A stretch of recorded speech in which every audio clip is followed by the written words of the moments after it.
What's up guys, so day 2 of the competition. We're about to warm up for the first event, which is Gretel. 10 rounds. I'll tell you more about it later.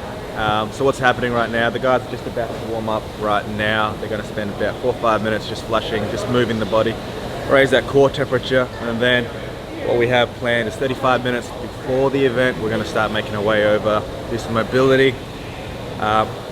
I guess what I'm trying to say is that we've thoroughly thought about our warm-up process and what we look at. We've informed these guys of what we're going to try to do in a sequence of timing. So everything's revolved around the marshalling or being herded.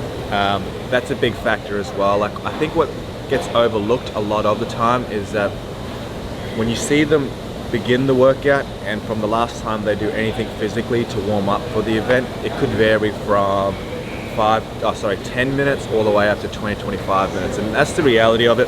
I'm sure the event organizers are doing what they can to minimize that time, but just due to safety and marshalling 20 athletes at a time isn't easy, but they're the parameters we play within. So knowing all that makes warm-up more critical, especially for what Nick and I have to do right now and making sure timing is precise. And anyway, I hope I didn't dump too much, but here we go on event 3, and I'll see you guys in event 4. All right, as you can see, Shane's in the zone over there. We never really know if he's thinking about CrossFit or food, but hopefully on the day of, as we're about to approach Gretel, he's thinking about some clean and jerks and burpees. But you know, we got Tia and Brooke warming up right now on the floor in about 20 minutes. Gretel, so 10 rounds. We're going 3 clean and jerks at 135.95, 3-bar facing burpees. So they're gonna do 6 rounds in one spot and then move the bar up every round after that for the next 4. So we're looking at like sub 3. We did this in training, you guys probably remember from the video, but we're looking at a really fast workout and everybody's gonna be really close. So transitions are probably gonna come down to 5 seconds for the winners, 1, 2, 3. So hopefully we can move that bar quicker than everybody else when we get there. Since it's 3, do you land on the same side every time? Yeah, so the first 6 rounds, like I said, if we're not moving, we're allowed to face either way. But then those next 4 rounds for the 7, 8, 9, 10, we have to face the crowd. So that may mess people up a little bit, but we got a plan for that.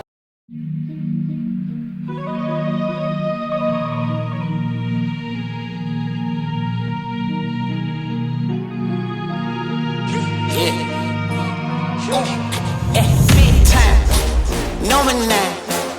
Diamonds in my teeth, I got a lot of shine. Running up the number, that's a lot of crime.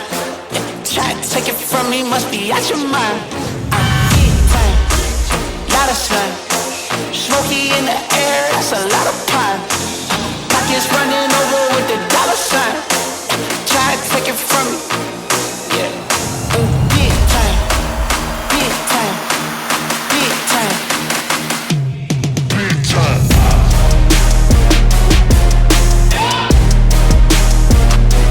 Big time.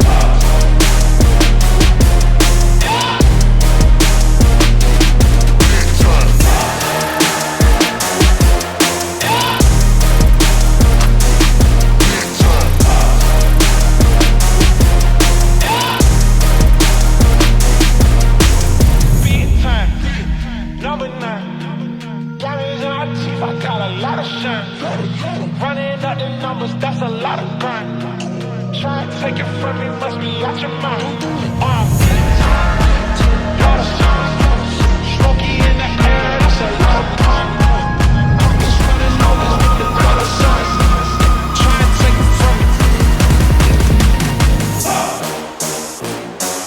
Big time.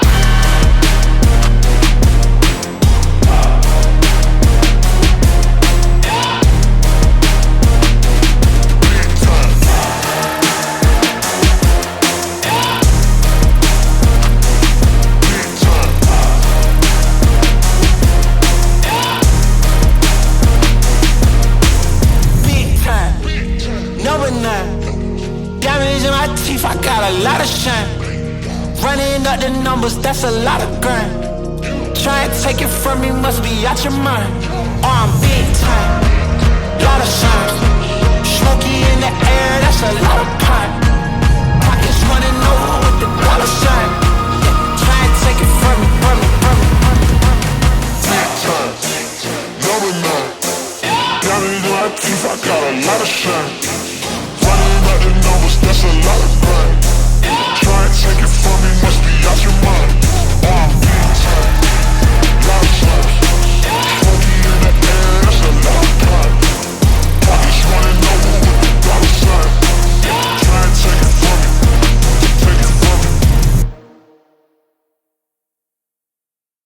What's up, guys? So we're about to hit event number 4 for the day. The time currently is 1:25 and Tia-Clair's at 2:02.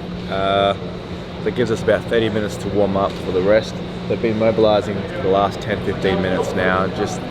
We try to get out of here a bit early, get in the space. It's quiet out here, which is traditionally how it is in warm-up areas. You hear the ambient noise from inside.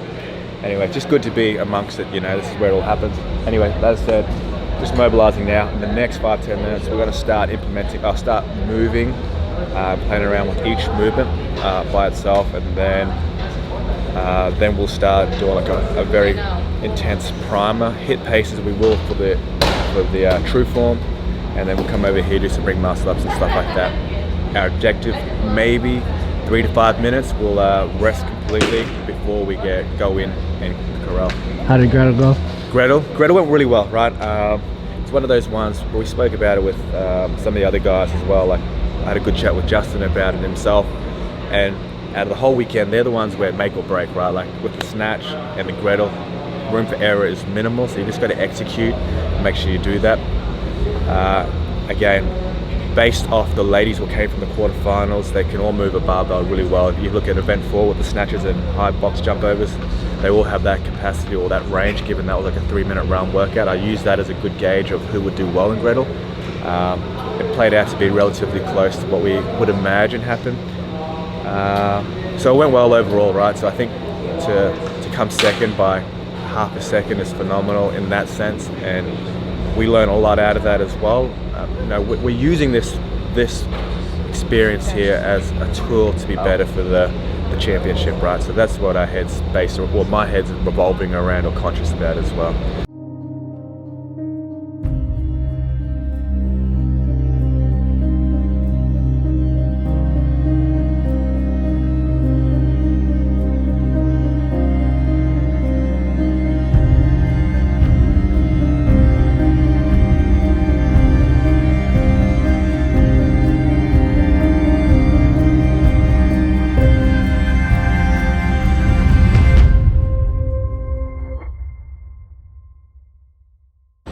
Right guys, so I'm just going to close out this video. It's Saturday here, it's actually quite late now. Tia's certainly in bed.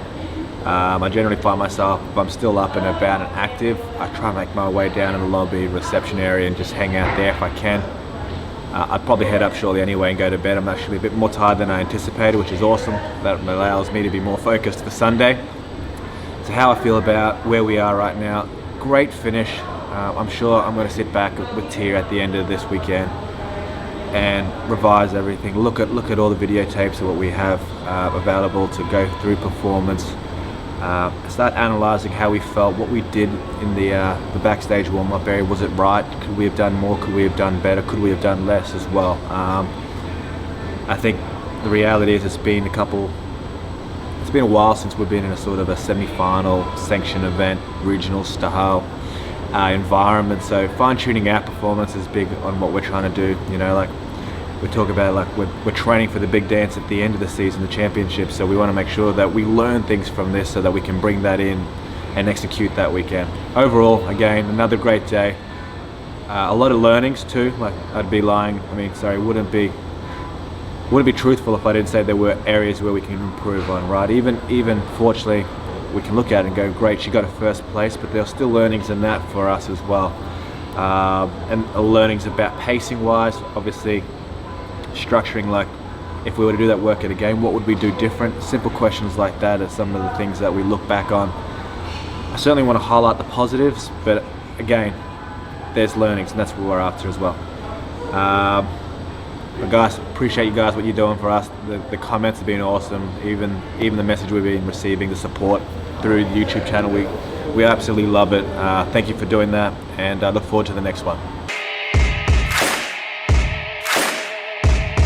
Oh yeah.